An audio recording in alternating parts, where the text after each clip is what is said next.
نحمده ونصلي على رسوله الكريم اما بعد فاعوذ باللہ من الشیطان الرجیم بسم اللہ الرحمن الرحیم سورۃ البقرہ کی آیت نمبر 102 تلاوت. جو موضوع مجھے دیا گیا وہ ہے کالا جادو. بہت انٹرسٹنگ ٹاپک ہے. جادو تو جادو ہی ہوتا ہے, کالا ہو یا سفید, لیکن آج آپ کو یہ بھی بتاؤں گی کہ کالا جادو کس کو کہتے ہیں اور دوسرا جادو کیا ہوتا ہے. جادو ایک ایسا لفظ ہے کہ جس کے بارے میں ہر ایک نے کچھ نہ کچھ سن رکھا ہوتا ہے, کچھ لوگوں نے ایکسپیرینس بھی کیا ہوتا ہے. تو جادو ہے کیا؟ جادو کا لفظ ایسا ہے کہ جس سے ہر کوئی واقف ہے. کسی نہ کسی شکل میں کہیں نہ کہیں ہم اس کے بارے میں کچھ نہ کچھ سنتے رہتے ہیں. جادو کا لفظ اردو زبان کا لفظ ہے. عربی میں اس کے لیے سحر کا لفظ استعمال ہوتا ہے. سحر, جس کا لغوی معنی, لفظی معنی کیا ہے؟ دھوکہ دینا, حیلہ کرنا, حقیقت سے پھیرنا, باطل کو حق کی صورت میں ظاہر کرنا, یا کوئی چیز کسی کے سامنے ایسی ملمہ سازی کر کے پیش کرنا کہ دیکھنے والے حیران اور ششدر ہو جائیں. یعنی کسی چیز کی اصل حقیقت کو چھپا دینا اور اس کے اوپر ایسی ملمہ سازی کرنا کہ وہ دوسرے کو کچھ سے کچھ نظر آئے. مختلف علماء کرام نے جادو کی مختلف تعریفیں کی ہیں, اس کو مختلف طریقے سے ڈیفائن کیا ہے, لیکن سب کی تعریف میں یا سب کی ڈیفینیشن میں ایک بات مشترک ہے, ایک کامن چیز ہے, اور وہ کیا ہے کہ جادو کے اسباب پوشیدہ ہوتے ہیں, چھپے ہوئے ہوتے ہیں, ظاہر نہیں ہوتے, نظر نہیں آتے, سامنے نہیں ہوتے, ہڈن ہوتے, ریزنز نہیں پتہ چلتی. جادو میں عام طور پر شیاطین, ارواح خبیثہ یا ستاروں سے مدد مانگی جاتی, دوسرے لفظوں میں غیر اللہ سے مدد مانگی جاتی. اسی لیے جادو شرک اور کفر کے درجے میں پہنچ جاتا ہے. جادو ایک نفسیاتی اثر ہوتا ہے, ایک سائیکولوجیکل انفلوئنس ہوتا ہے, اثر ہوتا ہے, جو نفس سے گزر کر جسم کو بھی اسی طرح متاثر کر سکتا ہے جس طرح جسمانی اثرات جسم سے گزر کر نفس کو متاثر کرتے ہیں. مثلاً یہ پین ایک جسم رکھتا ہے, مادی چیز ہے. اگر اس مادی چیز کو جسم پر لگایا جائے تو کیا ہوتا ہے؟ جسم کو جو درد ہوتی ہے یہ صرف درد جسم تک نہیں ہوتی. اگر یہ درد شدید ہو تو آپ ایک ٹراما سے گزرتے ہیں, آپ کی روح بھی اس سے متاثر ہوتی ہے, آپ کا نفس اس سے متاثر ہوتا ہے. اسی طرح بعض چیزیں جسم پر نہیں روح پر اثر انداز ہوتی ہیں, نفس پر اثر انداز ہوتی ہیں, انسانی جان پر اثر انداز ہوتی ہیں, جو پھر جسم کو بھی متاثر کر دیتی ہیں. اس لیے جادو سے صرف نفسیاتی بیماریاں نہیں بلکہ جسمانی بیماریاں بھی ہونے لگتی ہیں. مثلا خوف ایک نفسیاتی چیز ہے, لیکن خوف کا اثر جسم پر ہوتا ہے نا, رونگٹے کھڑے ہو جاتے ہیں, دل دھڑکنے لگتا ہے, رنگ پیلا پڑ جاتا ہے, ہاتھ پاؤں بازو کو ٹھنڈے ہونے لگتے ہیں جب آپ کسی سے ڈرتے ہیں, کسی کے روب میں آتے ہیں. اسی طرح خوشی کے اثرات بھی ہوتے ہیں. جب ہم خوش ہوتے ہیں یا کوئی اچھی چیز دیکھتے ہیں تو اس سے بھی اوور ویلمڈ ہوتے ہیں, اس کے اثرات بھی ہمارے جسم پر ہوتے ہیں. تو جادو جب انسان پر ہوتا ہے تو اس کے جسم اور اس کے حواس اور اس کی روح اور اس کے نفس یعنی اس کی پوری شخصیت پر کسی نہ کسی طرح کے اثرات ہوتے ہیں.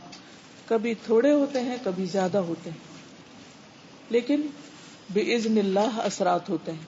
اگر اللہ تعالیٰ نہ چاہے تو کوئی چیز کسی کو نقصان نہیں دے سکتی, نہ اس کا کوئی اثر ہوتا ہے. مثلاً جب کوئی جسمانی بیماری بھی لگتی ہے تو اس کے وائرسز ہر طرح موجود ہوتے ہیں. مثلا فلو پھیلتا ہے یا طاعون پھیلتا ہے یا کوئی اور متعدی مرض پھیلتی, تو یہ تھوڑی ہوتا کہ ہر ایک کو لگ جائے. کس کو لگتی ہے؟ جس کو اللہ چاہتا ہے, اللہ کے اذن سے, اللہ کے حکم سے. ورنہ بعض لوگ مریضوں کے بیچ میں ہوتے ہیں اور انہیں کچھ بھی نہیں ہوتا.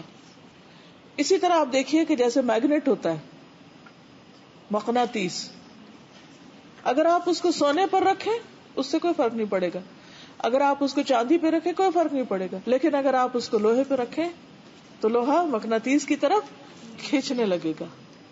اسی طرح کچھ لوگوں پر جادو کے کلمات یا ان عملیات کا اثر ہوتا ہے اور کچھ پر نہیں ہوتا. اس کے کئی اسباب بیان کیے گئے ہیں کہ کب اثر ہوتا ہے کب نہیں ہوتا، لیکن اصل چیز یاد رکھیے کہ اللہ کا اذن ہوتا ہے. اگر اللہ تمہاری مدد کرے، اللہ حفاظت فرمائے، کوئی چیز نقصان نہیں دے سکتی. اور اگر اللہ تعالیٰ اپنے کسی خاص مصلحت کے تحت، اپنی مشیت کے تحت کسی کے لیے اذن دے تو پھر کوئی اس کو روک نہیں سکتا. تو اس لیے آج جو کچھ میں آپ کو بتاؤں گی کہ جادو میں کیا ہوتا ہے، کس کس قسم کے اثرات ہوتے ہیں، انسان کیا محسوس کرتا ہے، تو آپ نے وہم کا شکار نہیں ہونا کہ یہاں سے آپ اٹھے تو ہر ایک سوچے کہ ہاں یہ تو مجھے بھی ہوتا ہے اور میرا خیال ہے مجھ پر بھی کوئی جادو ہو چکا ہے. نہیں، ضروری نہیں کہ آپ کو جو کچھ ہوتا ہے وہ کسی جادو کی وجہ سے ہو، وہ کسی اور وجہ سے بھی ہو سکتا ہے. لیکن جادو کی کچھ علامات ہوتی ہیں، اور اگر وہ علامات کسی کے اندر نظر آئے تو اس کا علاج کرنا چاہیے، کیونکہ یہ بھی ایک مرض ہے دیگر امراض کی طرح. جیسے جسمانی امراض ہوتے ہیں ایسے روحانی امراض ہوتے ہیں، اور کچھ جسمانی اور روحانی دونوں ملے جلے ہوتے ہیں.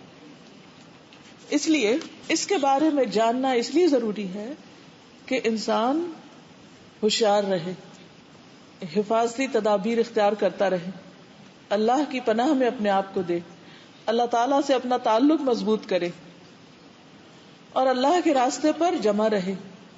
تو انسان جب کسی شر سے آگاہ ہوتا ہے تو اس آگاہی کا مطلب اس شر کی طرف جانا نہیں ہے. اس لیے نہیں ہم سیکھ رہے کہ نعوذ باللہ ہم بھی کسی ایسے کام میں مبتلا ہو جائیں، بلکہ اس لیے تاکہ ہم ایسی حرکات سے دور رہیں اور باز رہیں. جادو برحق ہے. برحق کا مطلب یہ نہیں کہ درست ہے، برحق یہ اس معنی میں نہیں، مطلب یہ ہے کہ جادو کا اثر ہوتا ہے اگر اللہ چاہے. لیکن یہ عقیدہ رکھنا درست نہیں کہ جادو میں کسی کو نقصان پہنچانے کی طاقت موجود ہے، کہ کوئی جادو کے بل پر کسی کو کوئی نقصان دے سکتا ہے. کبھی بھی اس وہم میں نہ پڑے کہ کوئی جادو کر دے گا تو مجھے کچھ ہو جائے گا. ہرگز نہیں، کچھ نہیں ہوگا جب تک اللہ نہ چاہے، کیونکہ اصل طاقت اور اصل اختیار اللہ کے ہاتھ میں ہے، کسی انسان کے ہاتھ میں نہیں، اور خاص طور پر جادوگروں کے ہاتھ میں تو کچھ بھی نہیں. قرآن مجید میں آتا ہے وَلَا يُفْلِحُ السَّاحِرُ حَيْثُ أَتَى، اور جادوگر کامیاب نہیں ہوتا جہاں سے چاہے آئے. وہ کوئی خدائی فوج نہیں ہے، کوئی طاقتور چیز نہیں ہے، وہ بھی اسی طرح ہی ہے جیسے اور بہت سے شر دنیا میں ہے، کیونکہ انسان کو امتحان کے لیے پیدا کیا گیا ہے. تو اس امتحان کا ایک حصہ ہے، کیونکہ انسان سوچ سکتا ہے کہ اچھا ایسا ہوتا کیوں ہے، اللہ تعالیٰ اس کو نہ ہونے دے. تو ایسا ہی ہے جیسے زہر موجود ہے، دیگر خطرناک چیزیں موجود ہیں جو انسان کے لیے نقصان دہ ہوتی، بیکٹیریاز ہیں، جراثیم ہیں، لیکن انہی میں خیر بھی ہوتی ہے اور بعض اوقات وہی چیزیں ہمارے لیے شر بھی ہوتی ہیں. ہر چیز کے اندر کوئی نہ کوئی مثبت پہلو بھی ہوتا ہے اور اس کا منفی پہلو بھی ہوتا ہے. عسى ان تكرهوا شيئا ويجعل الله فيه خيرا كثيرا، ہو سکتا ہے کہ تم ایک چیز کو ناپسند کرو اور اللہ تعالیٰ اسی میں خیر کثیر رکھ دے، اور ہو سکتا ہے ایک چیز ہمیں بہت پسند ہو لیکن ہمارے حق میں، ہمارے دین میں وہ انتہائی نقصان دہ ہو، ہماری آخرت کے اعتبار سے بہت نقصان دہ ہو. تو اس لیے اس کے بارے میں جاننا تو ضروری ہے، لیکن خوف زدہ ہونے کی ضرورت نہیں، وہم کا شکار ہونے کی ضرورت نہیں، اور پریشانی کی بھی ضرورت نہیں. تو سب سے پہلی بات تو یہ ہے کہ نبی صلی اللہ علیہ وسلم جو اللہ کے محبوب تھے، اللہ کے پیغمبر تھے، سب سے زیادہ ذکر کرنے والے، سب سے زیادہ شکر کرنے والے، سب سے زیادہ نماز پڑھنے والے، سب سے زیادہ صدقہ خیرات کرنے والے، سب سے زیادہ اللہ کے قریبی بندے اور اس کے رسول، لیکن ان پر بھی کچھ اثرات ہو گئے تھے اللہ کے اذن سے. تو ضروری نہیں ہوتا کہ جو شخص اللہ سے دور ہو اس پر ہی اثرات ہوں، ہاں اس پر زیادہ چانسز ہیں، لیکن بعض اوقات ایک انسان اللہ کا مقرب بندہ ہو سکتا ہے لیکن اس پر بھی کچھ اثرات ہو سکتے ہیں اللہ کے اذن سے، لیکن ضروری نہیں کہ ہر ایک پر ہو. ہمیں کہیں معلوم نہیں پڑتا کہ حضرت ابو بکر پر کوئی ایسے اثرات ہوئے یا حضرت عمر پر ہوئے، نہیں.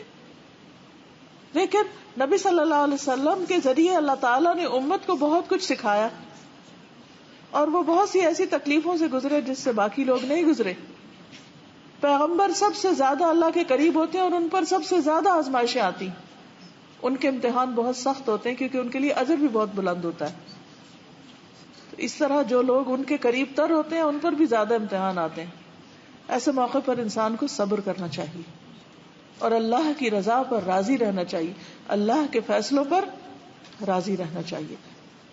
تو حضرت عائشہ رضی اللہ تعالی عنہا سے روایت ہے کہ نبی صلی اللہ علیہ وسلم پر جادو کیا گیا تھا. اس کا اثر یہ ہوتا تھا کہ آپ خیال فرماتے کہ آپ فلاں کام کر چکے ہیں، حالانکہ آپ نے وہ کام نہیں کیا ہوتا تھا. یعنی آپ نے کام نہیں کیا لیکن آپ کے ذہن میں آتا تھا کہ شاید میں نے کر لیا ہے وہ کام. شیطان سوچ میں خلل ڈالتا تھا. تو یہ ایک علامت ہوتی کہ بعض اوقات سوچ کے اندر ایک تبدیلی آنے لگتی. اسی طرح حضرت عائشہ رضی اللہ تعالی عنہا پر بھی جادو ہوا تھا. جی ہاں، یہ مسند احمد کی حدیث ہے، 24,126 اس کا نمبر ہے، اگر آپ دوبارہ کہیں دیکھنا چاہیں. عمرہ کہتی ہیں جو ان کی شاگرد خاص ہیں کہ ایک مرتبہ عائشہ رضی اللہ تعالی عنہا بیمار ہو گئی اور ان کی بیماری کا دورانیہ بہت لمبا ہو گیا. عام طور پر ہوتا نا، انسان بخار ہو، نزلہ ہو، گلا خراب ہو، ہفتہ لگ جاتا ہے، 10 دن لگ جاتے ہیں، ٹھیک ہو جاتا ہے. لیکن بعض اوقات آپ نے دیکھا ہوگا کہ کوئی بیماری آتی ہے اور وہ نارمل روٹین سے زیادہ ٹائم لے جاتی ہے. انسان بہت مشکل سے ریکور ہوتا ہے اور بعض اوقات ہوتا ہی نہیں ہے، بہت تاخیر ہو جاتی. تو ان کی بیماری کا دورانیہ بہت لمبا ہو گیا. اسی دوران مدینہ منورہ میں ایک طبیب آیا. حضرت عائشہ رضی اللہ عنہا کے بھتیجے اس کے پاس گئے اور عائشہ رضی اللہ عنہا کی بیماری کے متعلق پوچھا. اس نے کہا کہ تم جس عورت کی یہ کیفیت بتا رہے ہو، یعنی یہ نہیں بتایا گیا تھا کہ حضرت عائشہ ہی ہیں، بس یہ بتایا کہ کسی خاتون کو اس طرح بیماری. کہا کہ جس عورت کی کیفیت تم یہ بتا رہے ہو اس عورت پر تو جادو کیا گیا ہے. اور پھر یہ تحقیق کرنے پہ پتا چلا کہ باندی نے، آپ کی لونڈی نے جادو کیا تھا.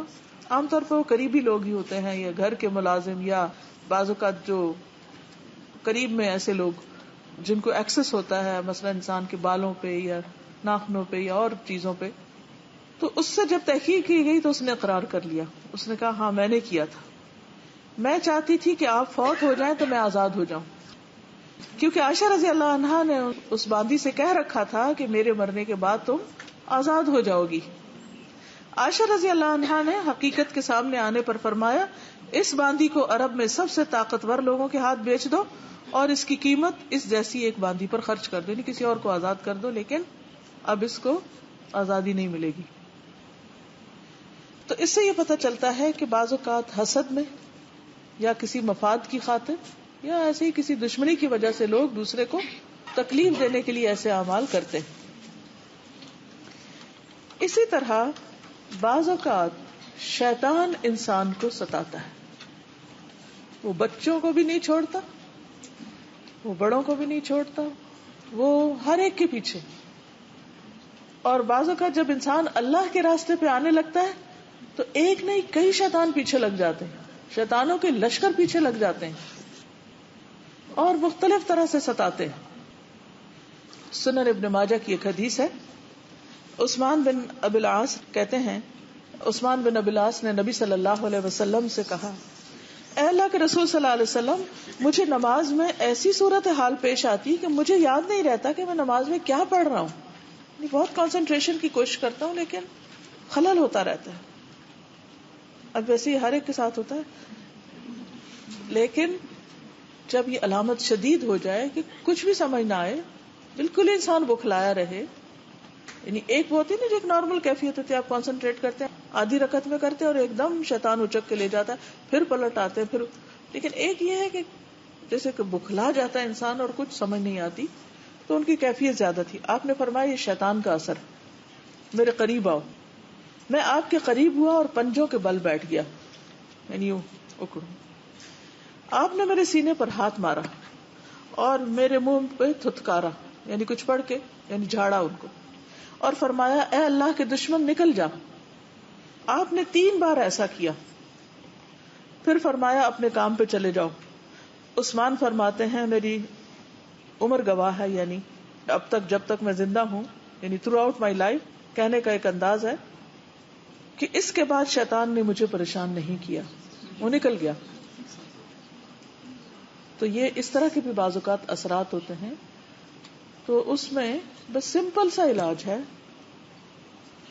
اور یہ علاج بہت آزمودہ ہے. بعض اوقات آپ دیکھیں گے کہ چھوٹے بچے بے وجہ رونا شروع کر دیتے ہیں اور روئے چلے جاتے ہیں، روئے چلے جاتے ہیں. آپ ان کو دنیا کی ہر وہ چیز دیتے جس سے وہ بہل جاتے، لیکن وہ نہیں بہلتے. اسی لیے حکم دیا گیا نا کہ مغرب کے بعد جب سورج ڈوب جائے تو بچوں کو باہر نہیں نکلنے دو. کیوں؟ خود ہمارا دین ہمیں بتاتا ہے کہ اس وقت شیاطین زمین پر پھیل جاتے ہیں، تو بچوں کو نہیں نکلنے دو، کیونکہ بچے چھوٹے ہوتے ہیں، کمزور ہوتے ہیں، اور جنات اور شیاطین کمزوروں پر زیادہ اثر کرتے ہیں، ان کے پیچھے ہو جاتے ہیں. اب کیا کرنا چاہیے؟ کرنا یہ چاہیے کہ آپ ماں کی حیثیت میں اپنے دل کو پہلے مضبوط کریں، آیت الکرسی پڑھ کے. اس کے بعد آپ وہی صورتیں جن کو معوذتین کہا جاتا ہے وہ پڑھ کے آپ تھتکاریں، یعنی پھونک مار دیں، اور منہ سے بول کے کہیں چلے جاؤ یہاں سے، جو بھی ہو چلے جاؤ یہاں سے، پوری قوت کے. خود نہیں ڈرنا کہ آپ بھی ہوش ہوئے پڑے ہیں. اور انشاءاللہ آپ اس میں فائدہ دیکھیں گے. کسی بابے کے پاس جانے کی نہیں ضرورت، آپ اس کی اماں ہیں، آپ نے ہی دم کرنا ہے، کہیں اور نہیں جانا. بہرحال یہ یاد رہے کہ جادو جو ہے یہ کفر ہے. قرآن مجید میں سورۃ البقرہ میں آیت نمبر 102 ہے. اللہ سبحانہ وتعالی فرماتے ہیں وَاتَّبَعُوا مَا تَتْلُو الشَّيَاطِينُ عَلَى مُلْكِ سُلَيْمَانَ وَمَا كَفَرَ سُلَيْمَانُ وَلَكِنَّ الشَّيَاطِينَ كَفَرُوا يُعَلِّمُونَ النَّاسَ السِّحْرَ وَمَا أُنزِلَ عَلَى الْمَلَكَيْنِ بِبَابِلَ هَارُوتَ وَمَارُوتَ وَمَا يُعَلِّمَانِ مِنْ أَحَدٍ حَتَّى يَقُولَا إِنَّمَا نَحْنُ فِتْنَةٌ فَلَا تَكْفُرْ فَيَتَعَلَّمُونَ مِنْهُمَا مَا يُفَرِّقُونَ بِهِ بَيْنَ الْمَرْءِ وَزَوْجِهِ وَمَا هُمْ بِضَارِّينَ بِهِ مِنْ أَحَدٍ إِلَّا بِإِذْنِ اللَّهِ وَيَتَعَلَّمُونَ مَا يَضُرُّهُمْ وَلَا يَنْفَعُهُمْ وَلَقَدْ عَلِمُوا لَمَنِ اشْتَرَاهُ مَا لَهُ فِي الْآخِرَةِ مِنْ خَلَاقٍ وَلَبِئْسَ مَا شَرَوْا بِهِ أَنفُسَهُمْ لَوْ كَانُوا يَعْلَمُونَ. اور یہ یہود تورات کی بجائے اس چیز کے پیچھے پڑ گئے، یعنی جنتر منتر کے، جو سلیمان کے دور حکومت میں شیاطین پڑھا کرتے تھے.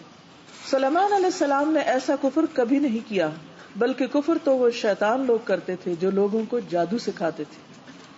نیز یہ یہود اس چیز کے بھی پیچھے پڑ گئے جو بابل میں، عراق کا ایک شہر ہے، ہاروت اور ماروت دو فرشتوں پر اتاری گئی تھی. یہ فرشتے کسی کو کچھ نہ سکھاتے تھے جب تک یہ نہ کہہ لیتے کہ ہم تو تمہارے لیے آزمائش ہیں، سو تم کافر نہ بنو، فلا تکفر، کفر نہ کرو. پھر بھی یہ لوگ ان سے ایسی باتیں سیکھتے جن سے وہ مرد اور اس کی بیوی کے درمیان جدائی ڈال سکیں، حالانکہ وہ اللہ کے حکم کے بغیر کسی کو بھی نقصان نہیں پہنچا سکتے تھے.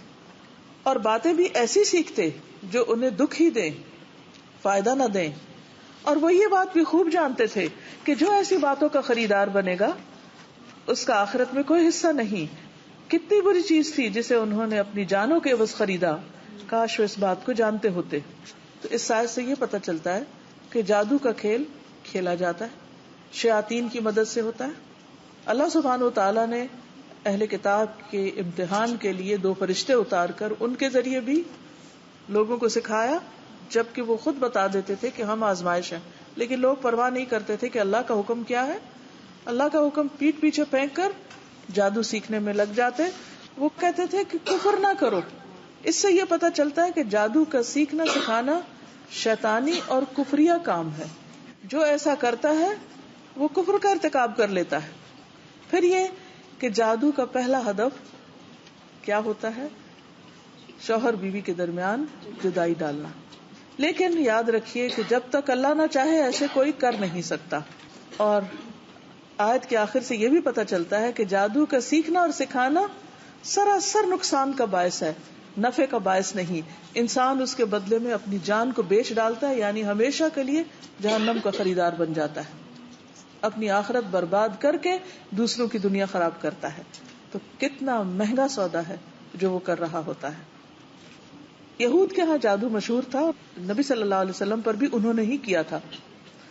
اللہ سبحانہ وتعالیٰ قرآن مجید میں فرماتے ہیں سورۃ النساء آیت 51 میں الم تر الی الذین اوتوا نصیبا من الکتاب یؤمنون بالجبت والطاغوت، کیا تم نے ان لوگوں کی حالت پر بھی غور کیا جنہیں کتاب کا کچھ علم دیا گیا، وہ جادو اور شیطان پر ایمان رکھتے ہیں. یؤمنون بالجبت والطاغوت، کہ وہ ایسی خرافات کے پیچھے ایک طرف کتاب کا علم رکھتے ہیں اور دوسری طرف یہ خرافات کرتے ہیں. تو اس لیے آج کے دور میں مسلمانوں کے اندر بھی ان کے اتباع میں یہی عادت آ گئی کہ بہت سے دیندار حضرات جو کہ بہت نیکی کا کام بھی کرتے ہیں اور نماز روزہ بھی کرتے ہیں اور شرعی حلیہ بھی بنا رکھا ہوتا ہے، لیکن اس کے ساتھ ساتھ ایسے عملیات بھی کر رہے ہوتے ہیں. تو اس سے پرہیز کرنے کی ضرورت ہے، اس سے بچنے کی ضرورت ہے. کیوں؟ اس لیے کہ نبی صلی اللہ علیہ وسلم نے فرمایا جادو کرنے اور کروانے والے کا آپ سے کوئی تعلق نہیں، آپ نے اپنی امت سے اس کو خارج قرار دیا. فرمایا لیس منا من سحر او سحر له، سلسلۃ الاحادیث صحیح ہے. رسول اللہ صلی اللہ علیہ وسلم نے فرمایا جادو کرنے اور کروانے والا، کرنے یعنی خود جو عامل ہے، اور کروانے والا جس کے لیے عمل ہو رہا ہے، یعنی جو شخص گیا ہے کسی جادوگر کے پاس اس کا ہم سے کوئی تعلق نہیں، وہ ہم میں سے نہیں. لیس منا یعنی امت مسلمہ کے شعار میں سے یہ بات نہیں ہے، انتہائی نقصان دہ چیز ہے، یہ مسلمان کی پہچان نہیں. صحیح بخاری میں آتا ہے نبی صلی اللہ علیہ وسلم نے فرمایا اجتنبوا الموبقات، ہلاک کرنے والی چیزوں سے بچو. اور وہ کیا ہے؟ الشرک باللہ والسحر، وہ ہے اللہ کے ساتھ کسی کو شریک قرار دینا اور جادو کرنا. یہ 7 ان گناہوں میں سے ہیں جو انسان کو ہلاک کرنے والے، برباد کرنے والے ہیں. ایک اور حدیث سے پتہ چلتا ہے کہ جادو پر ایمان لانے والا جنت میں داخل نہ ہوگا. رسول اللہ صلی اللہ علیہ وسلم نے فرمایا عادی شرابی یعنی جو عادتاً شراب پیتا ہے، جادو پر ایمان رکھنے والا اور قطع رحمی کرنے والا جنت میں داخل نہ ہوگا. یعنی اس کو دیگر کبیرہ گناہوں کے ساتھ ملایا گیا. اور اس کی سزا کیا بتائی؟ نجالہ بن عبدہ کہتے ہیں حضرت عمر نے ہمیں لکھا کہ اقتلوا کل ساحر فقتلنا فی یوم 3 سواحر. سنن نبی داؤد کی روایت ہے کہ ہر جادوگر کو قتل کر دو. حضرت عمر کی یہ رائے ہے. تو وہ کہتے ہیں کہ ہم نے 3 جادوگروں کو قتل کیا، یعنی ایسے عامل ہو کر.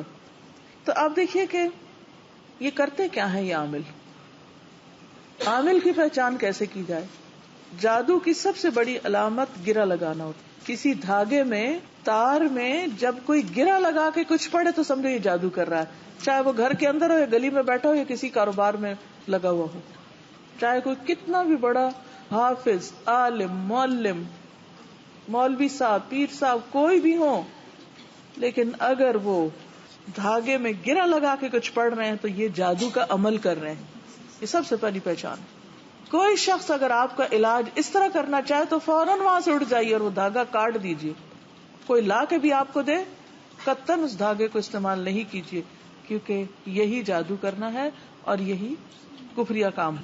پھر اسی طرح بعض اوقات کچھ پڑھ کے پھونکتے ہیں، کچھ الفاظ ہوتے ہیں جن کو بولتے ہیں اور کئی دفعہ وہ سمجھ نہیں آتے، وہ عربی کے نہیں ہوتے، کوئی ایسے شیاطین کو پکار رہے ہوتے ہیں، جنوں کے نام وغیرہ ہوتے ہیں. بعض اوقات لکھتے ہیں، بعض اوقات پڑھ کر ہوا میں پھونکتے ہیں، بعض اوقات کسی کھانے میں کوئی چیز ملا دیتے، کسی کھانے پہ پڑھ دیتے اور اس مطلوبہ شخص جس پر جادو مقصود ہوتا ہے اس کو کھلا دیتے ہیں. تو اس سے کیا ہوتا ہے؟ اس شخص کے جسم، دل اور عقل پر وہ چیزیں اثر انداز ہونے لگتی ہیں اگر اللہ کا اذن ہو جائے. ہوتے الفاظ ہی ہیں لیکن وہ الفاظ اثر کرتے ہیں. اچھا، الفاظ کیسے اثر کرتے ہیں؟ مثلاً اگر آپ کو کوئی گالی دے تو اثر ہوتا ہے، کوئی تعریف کرے تو اثر ہوتا ہے، کوئی محبت سے بات کرے تو اثر ہوتا ہے، اور کوئی غصے سے بات کرے، چیخ کے بات کرے تو بھی اثر ہوتا ہے نا. تو بس یہ بھی تو الفاظ ہی ہوتے ہیں نا. بعض شعر جادو اثر رکھتے ہیں. نبی صلی اللہ علیہ وسلم فرمایا کہ ان من البیان لسحر، بعض بیان، بعض شعر جادو اثر رکھتے ہیں.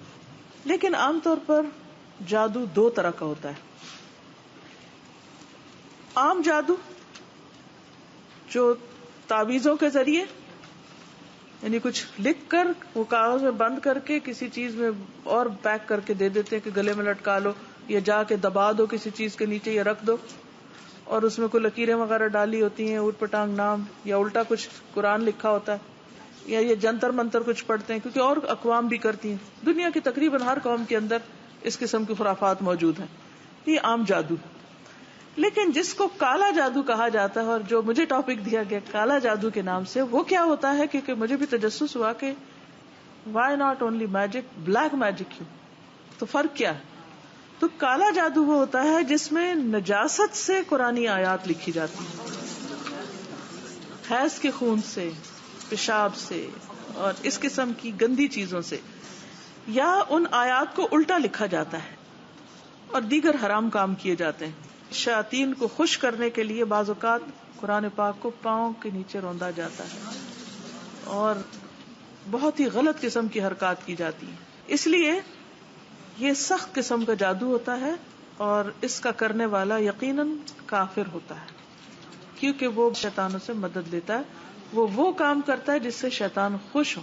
بعض اوقات کسی انسان کا قتل تک کر دیا جاتا ہے کیونکہ وہ کہتے ہیں کہ بچے کے گردے نکال کے لاؤ یا کسی کا دل نکال کے لاؤ، پھر اس دل کے اندر وہ چیز رکھتے ہیں اور اس کو بند کر کے دفن کرتے ہیں. اچھا، بعض اوقات وضو کے بغیر نماز پڑھتے ہیں جادوگر، اللہ کا نام لیے بغیر جانور ذبح کرتے ہیں. بعض اوقات اور بھی حرام کام کرتے ہیں جن کا ذکر کرنا بھی زبان خراب کرنے والی بات ہے، لیکن آپ کو سمجھ تو آ گئی ہے. ہر الٹا غلط کام جس سے شیطان خوش ہو جائے. انسان جتنا بڑا گناہ کرے شیطان اتنا زیادہ خوش ہوتا ہے. تو شیطان کو خوش کر لیتے، شیطان ان کے تابع ہو جاتے ہیں، ان کو وہ اپنے کنٹرول میں لے لیتے، پھر وہ ان کا ہر حکم مانتے ہیں، پھر وہ ان کے لیے مختلف کام انجام دیتے ہیں. تو اس لیے کبھی بھول کر بھی کسی عامل کے پاس نہ جائیں. کچھ معلوم نہیں کہ وہ کیا کر رہا ہو پیچھے سے، اور وہ خود تو کفر کر ہی رہا ہے. تو حدیث میں کیا آتا ہے؟ کرنے والا بھی اور جس کے لیے کیا جا رہا ہے، یعنی جس نے آ کے مطالبہ کیا کہ ہمارے لیے کچھ کر دو، وہ برابر ہیں. ان دونوں کا ہی پھر دین سے تعلق کوئی نہیں. جادو عام طور پہ کیوں کروایا جاتا ہے؟ ایک جادو ہوتا ہے سحر تفریق، جدائی ڈالنے کے لیے. سب سے پہلے تو میاں بیوی میں، دوستوں میں، ماں بیٹے میں، بہن بھائیوں میں، رشتہ داروں میں، خاندانوں میں، دو کاروباری پارٹنرز میں. بعض اوقات دیکھا نا کہ پارٹنرشپ سے کاروبار بہت آگے جا رہا ہے تو ان کے درمیان لڑائیاں ڈلوانے کے لیے. اسی طرح سحر محبت، کسی کے دل میں اپنی محبت ڈالنے کے لیے، مثلا کسی عورت کے لیے، مرد کے، کسی بھی شخص کے. پھر سحر تخیل، جو وہم ڈال دیا جاتا ہے. کئی لوگ آپ نے دیکھا ہوگا ہاتھ دھوئے ہی چلے جاتے ہیں، ان کو لگتا ہی نہیں کبھی وہ پاک ہوئے ہیں، وہ وضو ہی کرے چلے جاتے ہیں. نہاتے ہیں تو گھنٹوں نہاتے رہتے ہیں، واش روم سے نہیں باہر نکلتے. تو باتھ روم جو ہے یا ٹوائلٹ جو ہے انتہائی گندی جگہ ہے، اس میں انسان کو بس ضرورت کا ہی ٹائم لگانا چاہیے اور فوراً باہر آنا چاہیے.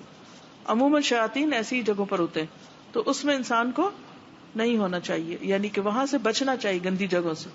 جسمانی گندگی سے بھی بچنا چاہیے کیونکہ وہ شیاطین کو گندگی پسند ہے. تو وہ پھر عموماً ایک وہم سا انسان کو ہو جاتا ہے، انسان شکی ہو جاتا ہے، ہر ایک پہ شک، ہر ایک کے اندر سے فالٹ ڈھونڈنا.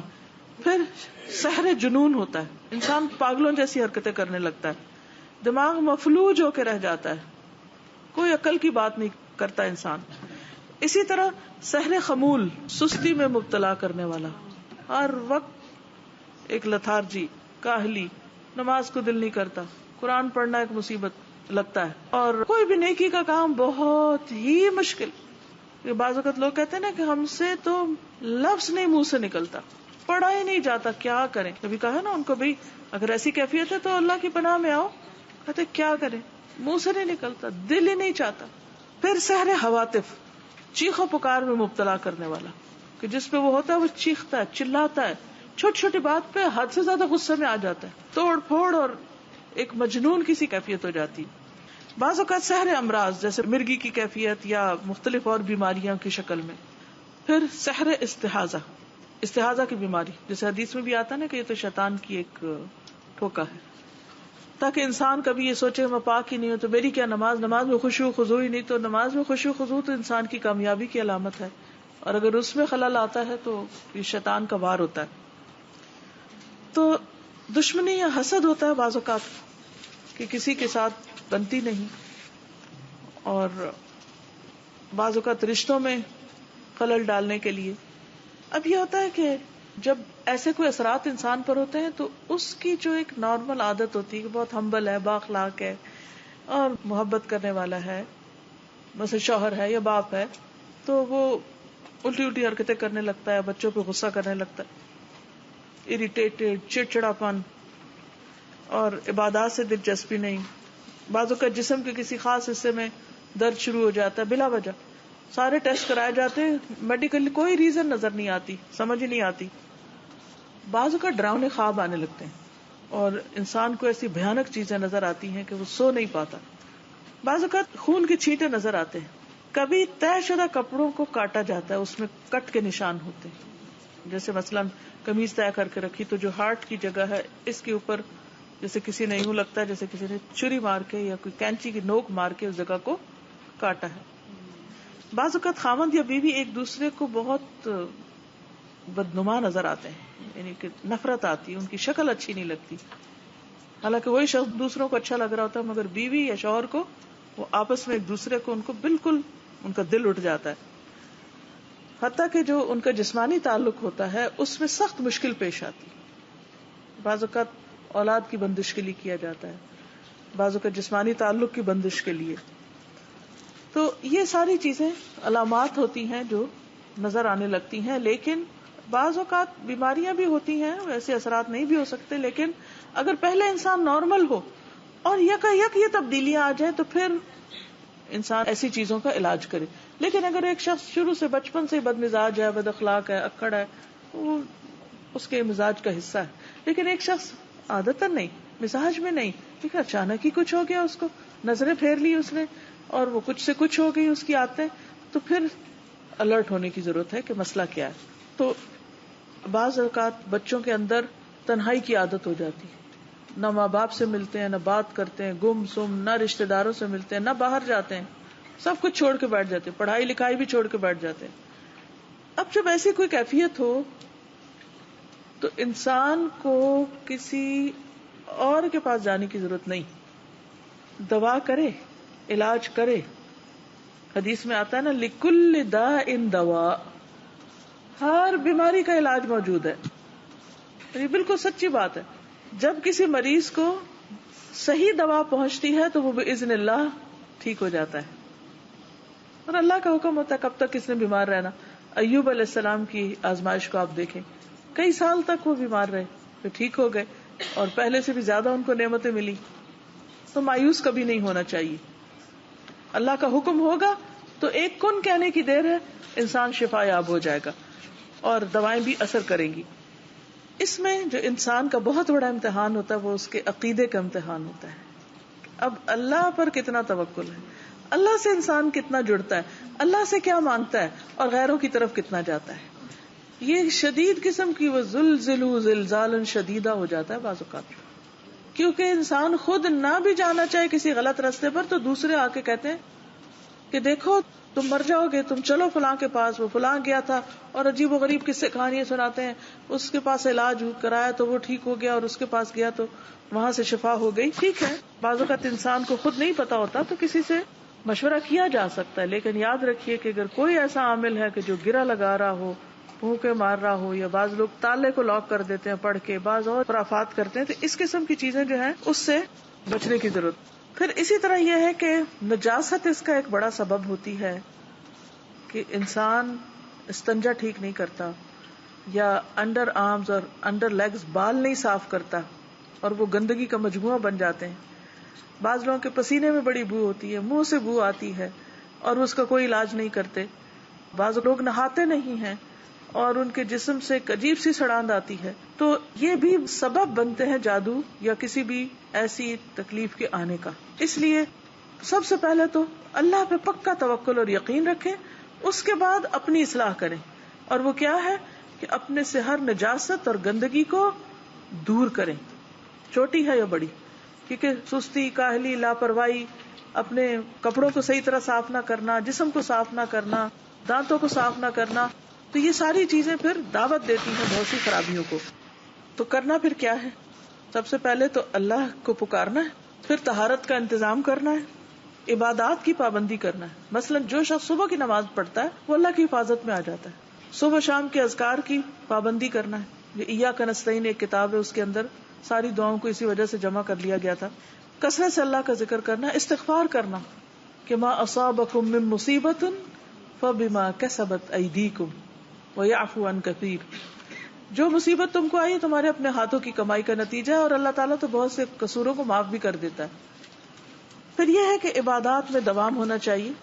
ایک اور چیز جس کے ذریعے شیاطین آتے ہیں وہ تصاویر وغیرہ ہیں، اور رحمت کے فرشتے وہاں سے چلے جاتے ہیں اور شیطان آتے ہیں، تو گھروں میں جو تصویریں لٹکائی جاتی ہیں ان کو اٹھانا لازم ہے. اسی طرح گھر کے اندر کتا نہیں رکھنا چاہیے. باہر ہو تو حفاظت کے لیے وہ اور بات ہے، لیکن گھر کے اندر نہ ہو کتا. اور ویسے بھی کتا رکھنے سے ایک کی رات کے برابر اس کے اجر ضائع ہوتے رہتے ہیں. کرنا کیا نہیں، عامل کے پاس نہیں جانا، کیونکہ جادو کا علاج جادو سے نہیں کروانا. یہ جادو کا توڑ جادو سے نہیں. اچھا وہ کون ہوتے ہیں جو جادو سے توڑ کرتے ہیں؟ جو معالج مریض سے اس کی ماں کا نام پوچھے وہ نہیں ٹھیک، اس سے نہیں علاج کرانا. یا مریض کا استعمال شدہ کپڑا منگوائے، ٹھیک نہیں.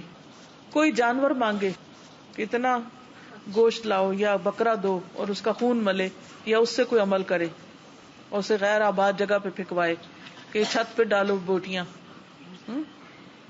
کہ جنات وغیرہ کو وہ کھلواتے ہیں. ایسا منتر پڑھے جو سمجھ نہیں آتا، اس سے بھی بچنا ہے. پتہ چلے کیا پڑھ رہے ہیں، قرآن کی آیات پڑھ رہے ہیں ٹھیک ہے، لیکن اگر کوئی اور زبان سے بول رہے ہیں جو ہمیں سمجھ نہیں آ رہی کیا کہہ رہے ہیں، تو یہ اٹھ جائے وہاں سے. مریض کو ایسا تعویذ دے جس میں مربع کی شکل کے ڈبے بنے ہوئے، چکور وہ نہیں ہوتے مربع اسکوائر، اور ان ڈبوں میں چند حروف یا نمبر زارہ لکھے ہوں. یا تعویذ لٹکانے کے لیے دے، لٹکانے والی چیز نہ لے. یا پکی ہوئی مٹی کی پلیٹ میں چند حرف لکھ کر دے اور اس برتن کا پانی پینے کو کہے. یا مریض کو حکم دے کہ لوگوں سے الگ تھلگ ہو کے ایک مقرر وقت کے لیے کسی کمرے میں چلا جائے جہاں سورج کی روشنی نہ آتی ہو، بالکل اندھیرے میں جا کے بیٹھو اور یہ کرو کوئی خاص عمل، وہ بھی نہیں کرنا. پھر اسی طرح کبھی وہ مریض کو کہے کہ اتنے دن پانی کو نہیں ہاتھ لگانا، کیونکہ طہارت ہوتی ہے نا پانی سے، تو یہ گندا رہے مریض تاکہ اور اثر ہو. یا مریض کو کچھ چیزیں دفن کرنے کے لیے دے کہ جا کے یہ چیز زمین کے اندر جا کے دبا دو، دفن کر دو، لکھی ہوئی ہے کچھ.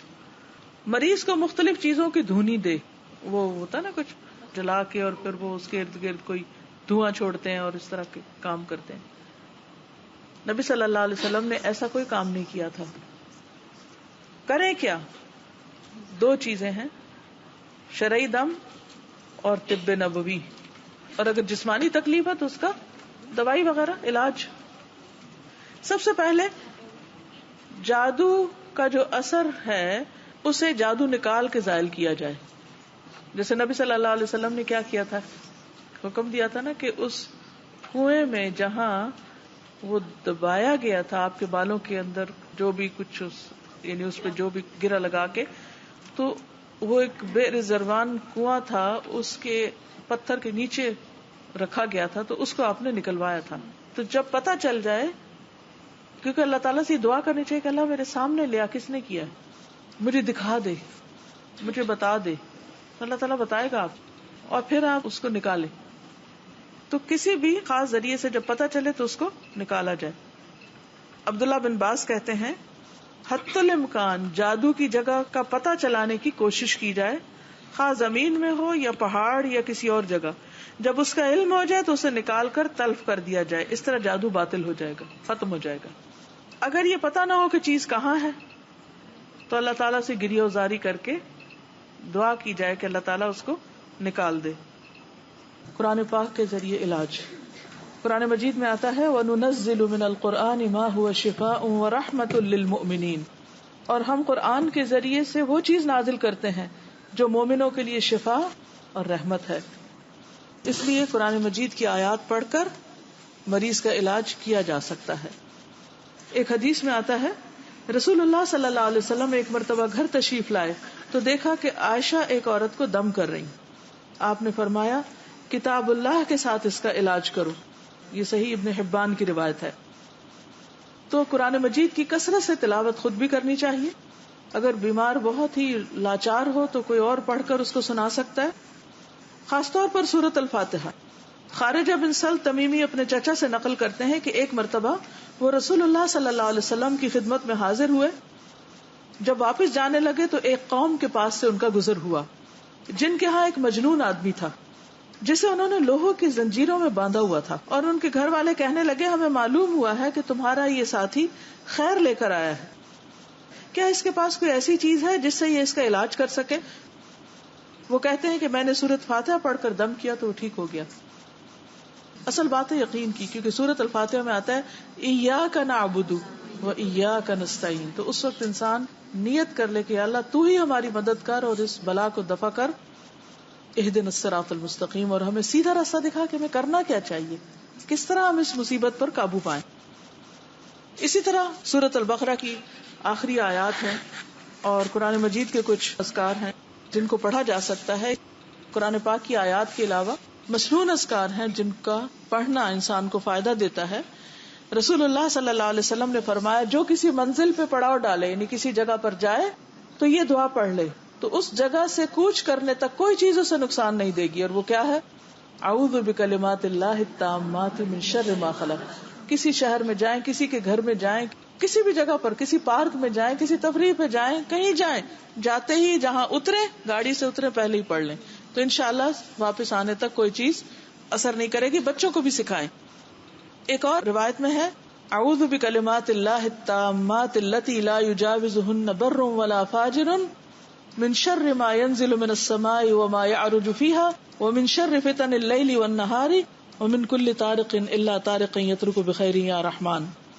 میں اللہ تعالیٰ کے ان تمام کلمات کے ساتھ پناہ چاہتا ہوں جن سے آگے نہ تو کوئی نیک اور نہ کوئی برا شخص بڑھ سکتا ہے, ہر اس چیز کے شر سے جو آسمان سے اترتی ہے اور جو اس میں چڑھتی ہے, اور رات اور دن کے فتنوں کے شر سے, اور ہر حادثے کے شر سے سوائے اس حادثے کے جو خیر کا باعث ہو, اے رحم فرمانے والے.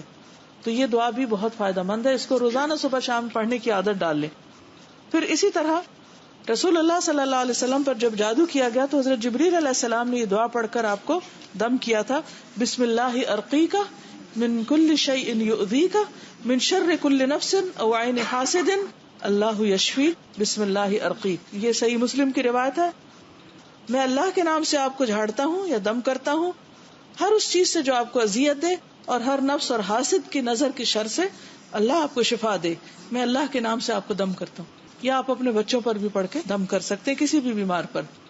مشار راشد کا رقیہ ہے جو یہ آئی فونز وغیرہ ہیں, آپ اس کے اوپر ڈاؤن لوڈ کر سکتے ہیں, اس میں یہ دعائیں انہوں نے پڑھی ہوئی بھی ہیں. اسی طرح الہدا کی ویب سائٹ جو ہے یا فرحتہاشمی.com پہ ایک ویب سائٹ ہے وہ دعا کے نام سے, اس میں آپ کو یہ دعائیں ملیں گی. انشاءاللہ ہم لنک فرنٹ پیج پہ بھی ڈال دیں گے تاکہ آپ ڈاؤن لوڈ کر لیں. ایاک نستعین کتاب انشاءاللہ اویلیبل بھی ہوگی, چھپی ہوئی موجود ہے, اور اس کے علاوہ آپ اس کو PDF کی شکل میں پرنٹ آؤٹ بھی نکال سکتے ہیں. اسی طرح ایک اور دعا بسم اللہ یبریک ومن کل داء یشفیک ومن شر حاسد اذا حسد وشر کل ذی عین. عثمان بن عفان سے روایت ہے کہ میں نے رسول اللہ صلی اللہ علیہ وسلم کو یہ فرماتے ہوئے سنا, جس نے 3 دفعہ صبح بسم اللہ الذی لا یضر مع اسمہ شیء فی الارض ولا فی السماء وهو السمیع العلیم پڑھی تو شام تک اس کو کوئی ناگہانی مصیبت نہیں پہنچے گی. پھر روزمرہ کی دعاؤں میں خاص طور پر جب بیت الخلاء میں آپ جائیں, واش روم میں جاتے ہوئے اللہم انی اعوذ بک من الخبث والخبائث, اے اللہ بے شک میں ناپاک جنوں اور جننیوں کے شر سے تیری پناہ چاہتا ہوں. پھر اسی طرح شوہر بیوی جب ایک دوسرے کے ساتھ جسمانی تعلق قائم کرے تو اس وقت خاص طور پر دعا پڑھنی چاہیے بسم اللہ اللہم جنبنا الشیطان وجنب الشیطان ما رزقتنا. تو یہ دعا پڑھنے والے کو جو اولاد ملے گی شیطان اسے نقصان نہیں دے سکے گا. اسی طرح طبی علاج میں طب نبوی سے جو علاج ہے اس میں اجوا کھجور کھانا. نبی صلی اللہ علیہ وسلم نے فرمایا جو صبح کے وقت 7 اجوا کھجوریں کھائے گا اس روز وہ جادو اور زہر سے بچا رہے گا. پھر اسی طرح لا الہ الا اللہ وحدہ لا شریک لہ لہ الملک ولہ الحمد وہو علی کل شیء قدیر, یہ اگر کوئی صبح اور شام کو 100 دفعہ پڑھ لے تو وہ اس دن شیطان کے شر سے محفوظ رہے گا. کوئی جادو جن کوئی چیز اس پہ اثر انداز نہیں ہو سکتی, اور قیامت کے دن بھی کوئی اس سے بہتر عمل لے کر نہیں آئے گا مگر جو دعا پڑھے. مسجد میں داخل ہوتے وقت اعوذ باللہ العظیم وبوجہہ الکریم وسلطانہ القدیم من الشیطان الرجیم. انسان جب یہ کہہ لیتا ہے تو ابلیس کہتا ہے کہ آج سارے دن کے لیے یہ مجھ سے محفوظ ہو گیا. اگر آپ مسجد نہیں بھی آتے تو صبح کے وقت آپ یہ کلمہ پڑھ لیں. مانا کیا ہے؟ میں اللہ انتہائی عظمت والے کی، اس کی ذات کریم اور اس کے سلطان قدیم کے ساتھ پناہ لیتا ہوں شیطان مردود سے. آیت الکرسی پڑھنا، صبح شام جو آیت الکرسی پڑھے وہ جنات کے اثر سے محفوظ رہتا ہے. سورۃ البقرہ پڑھنا، نبی صلی اللہ علیہ وسلم نے فرمایا سورۃ البقرہ پڑھا کرو کیونکہ اس کا پڑھنا باعث برکت اور اسے چھوڑنا باعث حسرت ہے، اور اس کے پڑھنے والے پر جادوگر قدرت نہیں پا سکتے، یعنی کسی عامل کا عمل کوئی اثر نہیں کرے گا. سورۃ البقرہ کی آخری 2 آیات پڑھنے والے کے لیے بھی بشارت ہے کہ جس نے رات کے وقت یہ آیتیں پڑھی وہ اسے رات بھر کے لیے کافی ہو جائیں گی، ہر شر سے بچا دیں گے. اور یہ ہے کہ اللہ تعالیٰ اپنی طرف سے محافظ مقرر کر دے گا آپ کے لیے. معوذتین سوتے وقت قل هو اللہ، قل اعوذ برب الفلق، قل اعوذ برب الناس اپنے ہاتھوں پہ پڑھ کے اور پورے جسم پر اوپر سے لے کے جہاں جہاں تک ہاتھ پہنچے اسے پھیر لیا جائے تو کوئی چیز جسم پر اثر انداز نہیں ہوتی. اسی طرح صبح شام 3 بار یہ پڑھنے چاہیے معوذات جو ہیں، قل هو اللہ، قل اعوذ برب الفلق اور قل اعوذ برب الناس. خود اپنے آپ کو بھی دم کرنا چاہیے، ایک دوسرے کو بھی کر سکتے ہیں اور کسی مستند معالج سے بھی کروا سکتے ہیں جو صحیح طور پر قرآن مجید پڑھے. بعض اوقات ہم پڑھتے بھی تو اس میں غلطیاں کرتے ہیں تو پھر اس کی تاثیر نہیں ہوتی. لیکن معالج خود دین کا پابند ہو، علاج کی تاثیر پر کہ قرآن کے ذریعے فائدہ ہوگا مریض کو یقین دلائے، اللہ کے نام اور کلام سے علاج کرے، عربی زبان میں آیات وغیرہ پڑھے، جو بھی دم پڑھنے کے لیے دے اس میں شرکی الفاظ نہ ہو. نبی صلی اللہ علیہ وسلم نے فرمایا اس دم میں کوئی حرج نہیں جس میں شرک نہ ہو، اور یہ یقین رکھے کہ شفا صرف اللہ کے ہاتھ میں، کسی معالج کے ہاتھ میں کچھ نہیں ہے، کسی بھی بزرگ اور کسی بھی نیک بندے کے ہاتھ میں قطعاً کچھ نہیں. سب کچھ، سب طاقتوں کا مالک صرف اللہ ہے، اور اسی یقین کے ساتھ علاج کروانا چاہیے یا کرنا چاہیے. پھر اسی طرح یہ ہے کہ قرآن مجید کی کچھ اور آیات جو ہیں، جیسے سورۃ البقرہ کی شروع کی آیات ہیں، سورۃ آل عمران کی آخری آیات ہیں، سورۃ الاعراف کی کچھ آیات ہیں.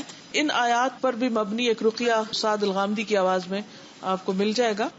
خاص طور پر اگر اپنے جسم میں درد ہو آپ کو تو آپ درد والی جگہ پر ہاتھ رکھ کے بسم اللہ 3 بار پڑھ کے اعوذ باللہ وقدرتہ من شر ما اجد واحاذر 7 بار پڑھیں، انشاءاللہ اس سے بھی فائدہ ہوگا.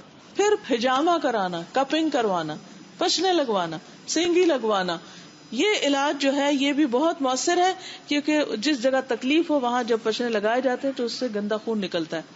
تو شیطان جو ہوتے ہیں، جنات جو ہوتے ہیں، وہ خون میں گھستے ہیں، خون ان کے لیے کیریئر ہے جیسے اور ٹاکسنس کا کیریئر. تو جنات بھی اسی میں ٹریول کرتے ہیں جسم میں اور جا کے گھس کے بیٹھ جاتے ہیں بندے کو وہاں تکلیف دینے کے لیے.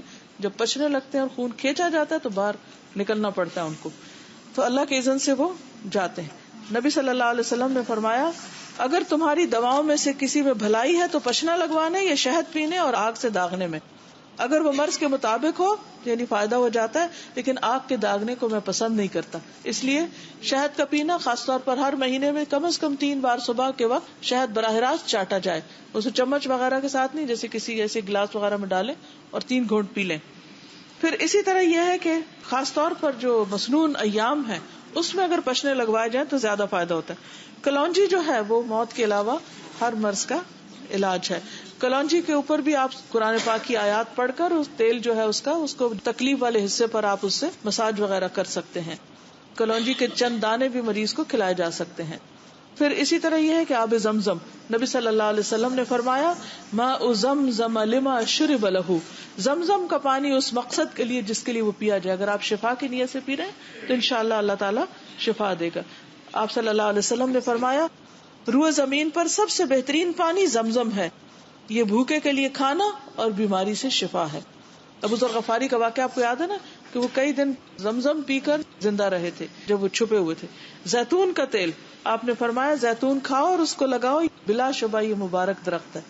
والتین والزیتون، اللہ تعالیٰ نے زیتون کی قسم کھائی. پھر یہ یاد رکھیے کہ بیماری پر صبر بھی کرنا چاہیے، جلد بازی نہیں کرنی چاہیے اور جلد بازی میں غلط طریقوں پر نہیں چلنا چاہیے اور ثابت قدمی کی دعا کرنی چاہیے. نبی صلی اللہ علیہ وسلم نے فرمایا کسی بھی مسلمان کو کوئی بیماری، تکلیف یا کوئی بھی مرض ہوتا ہے تو اللہ تعالیٰ اس کے گناہوں کو اس طرح گراتا ہے جیسے درخت اپنے پتوں کو گرا دیتا ہے. تو یہ ایک ذریعہ بن جاتا ہے. دشمن تو آپ کو نقصان دینا چاہتے ہیں لیکن وہ آپ کے لیے خیر کا ذریعہ بن جاتا ہے, گناہوں کو دور کرنے کا. سارے آج کی بات میں ایک یہ یاد رکھ لیں تو بہت فائدہ ہوگا, کیونکہ ہم تکلیف میں گھبرا بہت جلدی جاتے ہیں. بعض اوقات انسان اپنی عبادت اور نیکیوں کی وجہ سے ان درجات تک نہیں پہنچ سکتا جن پر تکلیف آنے پر صبر کی وجہ سے پہنچ جاتا ہے. تو کبھی بھی تکلیف کو برا بلا نہ کہے, ان کو بولے نہیں, یعنی کہ وہ آئے عافیت اچھی, لیکن اگر اللہ کے اذن سے کوئی آ جائے اور انسان صبر کر لے تو اس کی وجہ سے ایک دم وہ بلند درجوں پہ پہنچ جاتا ہے. اور قیامت کے دن جن کو تکلیفیں پہنچیں گے اور انہوں نے صبر کیا ہوگا ان کو جو اجر ملے گا بے حساب, انما یوفی الصابرون اجرہم بغیر حساب, تو ان کا اجر دیکھ کر دوسرے لوگ کہیں کہ کاش دنیا میں ہماری اسکن کینچے سے کاٹی جاتی, ہم صبر کرتے اور اسی قسم کا اجر پاتے. ایک کالی عورت تھی جس کو مرگی کا دورہ پڑتا تھا, تو اس نے کہا میرے لیے آپ دعا کریں کہ میں ٹھیک ہو جاؤں. تو آپ نے فرمایا اگر تم صبر کرو, یعنی میں کروں گا تو ٹھیک ہو جائے, لیکن صبر کرو تو تمہارے لیے اس کے بدلے جنت ہے. تو اس نے کہا کہ میں صبر کروں گی, بس آپ یہ دعا میرے لیے ضرور کر دیں کہ اللہ تعالیٰ میرا سطر ڈھانپے رکھے, یعنی کہ میرا سطر نہ کھلا کرے. تو آپ نے اس کے لیے دعا کی. اس حدیث سے بھی پتہ چلتا ہے کہ اگر کوئی دکھی ہے تکلیف میں تو کسی سے اگر دعا کرنے کے لیے کہتا ہے تو کوئی بدعت نہیں ہے. پھر اسی طرح بیری کے پتوں سے علاج, بیری کے 7 پتے لے کر 2 پتھروں کے درمیان کوٹ لیں, پانی میں ملا دیں اور اس پر آیت الکرسی اور قل هو اللہ وغیرہ پڑھ کے 3 گھونٹ اس میں سے پی لیں اور باقی کو جسم پر بہا لیں, تو انشاءاللہ اس سے بھی اثرات دور ہوں گے. فتح الباری میں اس طریقے کو بتایا گیا. لیکن شعبدہ بازوں کے پاس اور عاملوں کے پاس جا کر غلط طریقوں سے علاج نہیں کرنا چاہیے. حرام چیزوں کے ساتھ علاج نہیں کرنا چاہیے, تو حرام چیز پی کے یا کھا کے. اور جادو کا علاج جادو سے کرانا جو ہے, یا کاہنوں کے پاس جانا, عراف کے پاس جانا, یہ پتہ لگانے کی کوشش کرنا اچھا کس نے کیا ہے, کیا ہوا, اور وہ غلط باتیں بتاتے, اپنے بہن بھائیوں کے نام بتا کے لڑائی ڈلوا دیتے. اتنا تو جادو سے نقصان نہ ہوا جتنا غیب کا علم معلوم کرنے سے نقصان ہوا اور انسان کا ایمان گیا. تو ایسی چیزوں سے رکنا چاہیے. پھر اسی طرح نبی صلی اللہ علیہ وسلم نے فرمایا میری امت کے 70,000 لوگ بلا حساب جنت میں داخل ہوں گے. یہ وہ لوگ ہیں جو نہ جھاڑ پھونک کرواتے ہیں نہ فال لیتے ہیں, بلکہ اپنے رب پر بھروسہ کرتے ہیں. ایسے کاہنوں نجومیوں عرافوں کے پاس نہیں جانا چاہیے, کیونکہ ان کے پاس جانے سے نبی صلی اللہ علیہ وسلم نے فرمایا جس نے کسی نجومی کے پاس جا کر اس سے کسی چیز کے بارے میں سوال کیا کہ مثلا مجھ پہ کس نے جادو کیا, اس کی 40 رات کی نمازیں قبول نہ ہوں. نبی صلی اللہ علیہ وسلم نے فرمایا جو کسی کاہن یا نجومی کے پاس جائے اور اس کی باتوں کی تصدیق کرے کہ ہاں ہاں بالکل ایسے ہی, کہ جو آپ بتا رہے ہیں صحیح کہہ رہے ہیں, تو گویا اس نے محمد صلی اللہ علیہ وسلم پر نازل ہونے والی شریعت سے کفر کیا. اللہ تعالی ہم سب کی حفاظت فرمائے ایسے تمام شر سے اور شرارتوں سے. لیکن یہ ہے کہ خاص طور پر ہمیں اللہ تعالیٰ کی حفاظت میں رہنے کے لیے اللہ کی طرف رجوع کرنا چاہیے. آپ ان اذکار کی صبح و شام خود بھی پابندی کیجیے اور دوسروں کو بھی پڑھنے کے لیے کہیے. اللہ تعالیٰ ہم سب کو ہر طرح کی ناگہانی مصیبتوں, پریشانیوں اور ہر طرح کے خوف سے نجات عطا فرمائے. آپ سب کے لیے دعائیں اور نیک تمنائیں. السلام علیکم ورحمۃ اللہ وبرکاتہ.